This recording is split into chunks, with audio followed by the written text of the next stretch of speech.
xubno ka mid ah xildhibaanada golaha deegaanka degmada Burco oo kulan warbaahineed ku qabtay xarunta dawladda hoose ee magaalada Burco ayaa ka hadlay xeerka ismaamulka gobolada iyo dawladaha hoose ee horyaala golaha baarlamaanka Soomaaliland iyagoo ka soo horjeestay qaybo ka mid ah oo ay xildhibaanada guddi hoosaadka arrimaha guduhu hor keeneen baarlamaanka xildhibaanadan oo ka hadlay arrimo dhowr ah ayaa sidoo kale waxay baaq u direen xildhibaanada baarlamaanka Soomaaliland iyagoo ugu baaqay inay ku dadaalaan sidii uu xeerkaasi u noqon lahaa mid cadaalad iyo sinaan u yeesha kheyraadka kala duwan ee dalka si uu u gaari karo gobolada iyo degmooyinka kala duwan ee dalka. Jamhuuriyadda Soomaaliland Muuse Biixi Cabdi wuxuu Ilaahay sulansiiyay oo ku guuleystay xeerka inuu hor keeno golaha wakiilada baarlamaanka horgeeyo madaxweynuhu waa wixii aynu dooranay waajibkiisa uu ninkaasi qabsaday. baarlamaanku waa niman in badan soo shaqeeyay waa baarlamaankii wadanka waa xeer dejinteennii 14 sanadood bay dhibaato kasta oo dalka timaada ay xeerkaasi hor yaalay oo ay inta ka saarayeen waanu u hambalyeynaa anagu sida dadka qaar u hadlaan haddaan reer Burcanay u hadlimayne waxaan u aragnaa golaha baarlamaanku rag soo shaqeeyay oo wadanka halbowlihiisa oo maalin walba xeer lafdhabara la hor keenayo marka laga reebo balaaki iyo guddi hoosaadkiisa balaaki waxaan dastuurka Jamhuuriyadda Soomaaliland ku oo aan reer Soomaaliland qof ay u cuntamaysaa jirin haba yaraatee ayuu golaha baarlamaanka dhex keenay isaga guddi hoosaadkiisa dooda waxaan ka socoto ee qiimaynta ayaanu ka hadlaynaa waxaan leenahay mar haddii la qiimeynayo 6 gobol eeda ah dee mid waa caasimadii waa Hargeysa halka la yidhi ha qaadato tiro annana waxaan leeyahay alla caasimad ku xigeen baanu nahay degmadii Burco tiro aanu qaadano qiyaastii 15 hana la siiyo baanu baarlamaanka ka codsanaynaa maadaama magaalada madaxdii labaad nahay waxaanu kaloo leenahay 6 gobol ee caasimadaha ah eedeedii ha loo daayo degmooyinka kale ee gobolada cusub ah isku cadaalad ha noqdaan sida Gabiley Xaysimo Oodweyne Caynaba waxaa leeyahay loo kala burin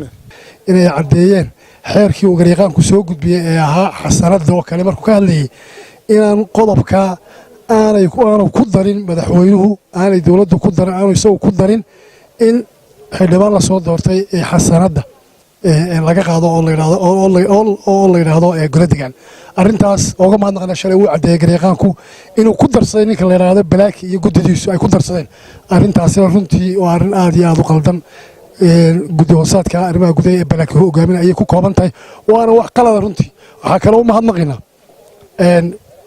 golaha wakiilada xildhibaanada haday tahay shirgudoonka iyo haday tahay xildhibaanada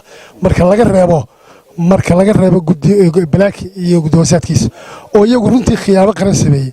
oo runtii ka been abuuray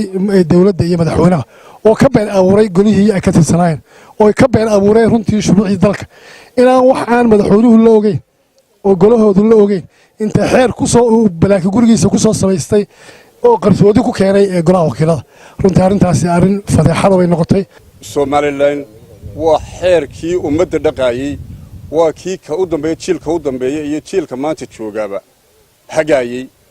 waxaanu leenahay golaha baarlamaanka sida xildhibaanadu sheegeen aad iyo aad baan ugu hambalyeynaa arrinka ay ku jiraan waxaanu leenahay xaqiiqada eega runta eega dulmiga eega waxa weeyaan gobolkanu waa gobolkii hadeeba ku ugu xaasila Soomaaliya waa magaalo madaxdii labaad Soomaaliland waxaanu leenahay waa in hoos loo eego anagoo dadaal badan ka galnay waa in howshiisa hoos loo eego ninka soo doonanaya waa kee haddii uu xildhibaanku xisaanad yeelan waayo ninka balaaki waxaan leeyahay waxa weeyaan waxaan soconayn baad soo qorqortay saaxiib xildhibaanada ma garanaysaa meelaha kaga dhicin xildhibaanada baarlamaankana meelaha kaga dhicin xildhibaanada golayaasha deegaankana meelaha kaga dhicin war maanta waxa hor yaala baarlamaanka xeerar badan oo ku saabsan danta ummadda iyo danta dalka iyo horumarka mid walba kuwaasoo ay ka mid yihiin